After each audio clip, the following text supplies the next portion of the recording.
semuanya, Assalamualaikum warahmatullahi wabarakatuh. Selamat datang di video saya. Perkenalkan, nama saya Devi Atia dengan NIM 123320087 dari Fakultas Syariah dan Hukum jurusan Hukum Ekonomi Syariah. Pada kesempatan kali ini, saya akan mendiskusikan salah satu topik yang sangat krusial, dinamis, namun seringkali luput dari perhatian mendalam masyarakat luas, yaitu mengenai hukum acara perdata. Secara spesifik, kita akan membedah salah satu mahkota dari hukum acara perdata, yaitu lembaga perdamaian melalui jalur mediasi di pengadilan. Materi yang saya angkat dalam analisis video kali ini mengandung judul proses mediasi di peradilan agama dan problematika rendahnya tingkat keberhasilan. Nah, latar belakang dari pengangkatan tema ini berangkat dari sebuah ironi sosiologis. Jika kita membaca laporan tahunan Mahkamah Agung Republik Indonesia atau kita berselancar di media massa, angka perceraian di Indonesia baik melalui cerai gugat maupun cerai talak terus meroket dari tahun ke tahun. Ribuan rumah tangga hancur setiap bulannya. Padahal, sistem peradilan kita sudah menyediakan instrumen benteng pertahanan terakhir yang luar biasa, yaitu fasilitas mediasi wajib yang difasilitasi langsung oleh negara secara gratis. Namun, ironinya, laporan statik dari berbagai pengadilan agama di Indonesia itu justru sangat meningkat gitu. Angka yang memprihatinkan. Dari tingkat keberhasilan mediasi dalam perkara perceraian sangatlah rendah. Rata-rata di bawah 5% hingga 10% saja. Mayoritas mediasi berakhir dengan kata gagal. Selanjutnya, apa yang menjadi perbincangan? Nah, apa yang sebetulnya menjadi duduk permasalahan dan pusat perbincangan kita di sini? Problematika utamanya adalah terjadinya penggeseran nilai dan fungsi. Tahapan mediasi di pengadilan agama kini sering kali mengalami degradasi makna dari yang seharusnya menjadi ruang rekonsiliasi hati bergeser menjadi sekadar formalitas administratif atau penggugur kewajiban hukum acara berkata. Mari kita bayangkan situasi real di lapangan. Para pihak yang bersengketa, baik suami maupun istri, datang ke pengadilan ketika bom waktu konflik mereka sudah meledak. Ketika mereka masuk ke ruang mediasi, itu justru tujuan mereka bukan lagi mencari titik temu untuk rujuk, melainkan hanya ingin cepat menandatangani berita acara mediasi gagal. Mereka menganggap mediasi itu hanyalah batu sandungan atau formalitas karet yang memperlambat proses persidangan utama mereka. Sehingga esensi mediasi sebagai ruang mediasi yang solutif pun akhirnya mandul dan kehilangan tajinya atau jeraknya. Nah, bagaimana sih dalil-dalil hukumnya? Yang pertama, secara yuridis normatif, bagaimana sebetulnya dalil hukum acara itu mengatur peranata mediasi tersebut gitu ya. Nah, landasan utama yang mengatur prosedur ini secara komprehensif adalah peraturan Mahkamah Agung, yaitu Perma nomor 1 tahun 2016 tentang prosedur mediasi di pengadilan. Berdasarkan Perma tersebut, mediasi dalam perkara perdata tingkat pertama yang bersifat kontradiktif adalah hukumnya imperatif atau wajib. Mari kita bedah akibat hukumnya. Jika hakim pemeriksa perkara memutuskan suatu sengketa tanpa terlebih dahulu melaksanakan tahapan mediasi, maka berdasarkan ketentuan hukum acara, putusan tersebut dinilai cacat formil dan batal demi hukum. Tidak hanya itu juga menegaskan asas yang sangat penting, yaitu asas itikat baik yang tertuang dalam pasal 7 yang diatur secara jelas bahwa para pihak wajib menghadiri pertemuan mediasi secara langsung.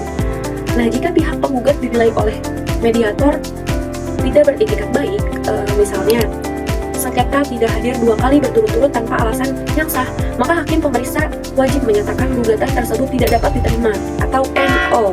Nah, sebaliknya, jika tergugat yang tidak beritikat baik, ia dapat dikenai sanksi pembayaran biaya mediasi. Gitu. Lantas, apa yang menyebabkan tembok mediasi itu begitu sulit untuk menahan laju perceraian? Mari kita bedah argumentasi itu dari 2 sudut pandang, yaitu faktor sosiologis para pihak dan faktor sistemik peradilan. Pertama, alasan dari faktor sosiologis dan psikologis para pihak. Secara sosiologis hukum, ketika sebuah gugatan atau permohonan cerai didaftarkan ke panitera pengadilan agama, itu berarti konflik domestik di dalam rumah tangga tersebut sudah berada di tahap terminal atau titik jenuh. Hubungan komunikasi mereka pun sudah terputus lama gitu ya, dan ego sudah berada di puncaknya, dan keputusan untuk berpisah sudah sangat matang atau sudah sangat bulat. Oleh karena itu, ketika mereka dipaksa duduk bersama di ruang mediasi, intervensi hukum dinilai sudah sangat lambat. Mediasi tidak lagi menjadi obat gitu, melainkan hanya formalitas yang menyembuhkan bagi mereka. Yang kedua, alasan dari faktor sistemik dan struktural lembaga peradilan. Nah, di sisi lain, kita harus melihat beban kerja di pengadilan agama. Volume perkara yang masuk ke pengadilan agama di Indonesia sangatlah luar biasa menumpuk. Akibatnya, hakim yang ditunjuk menjadi mediator itu seringkali adalah hakim yang juga harus bersidang memeriksa belasan puluh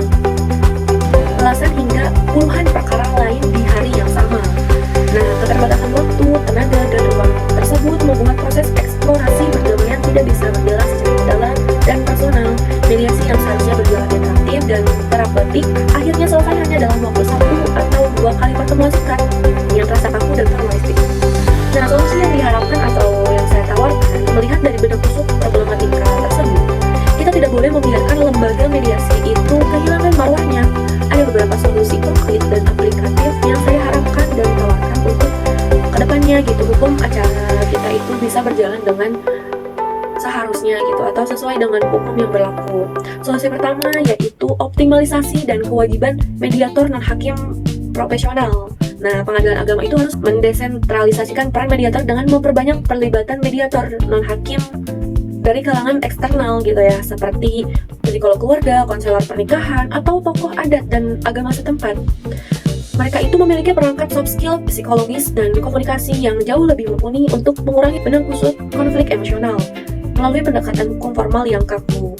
Solusi kedua, pengetatan sanksi yuridis bagi itikat baik. Pihak pengadilan harus lebih berani dan tegas untuk menjatuhkan NO atau sanksi finansial yang berat bagi para pihak yang terbukti hanya menjadikan mediasi sebagai formalitas tanpa ada upaya nyata untuk berdamai.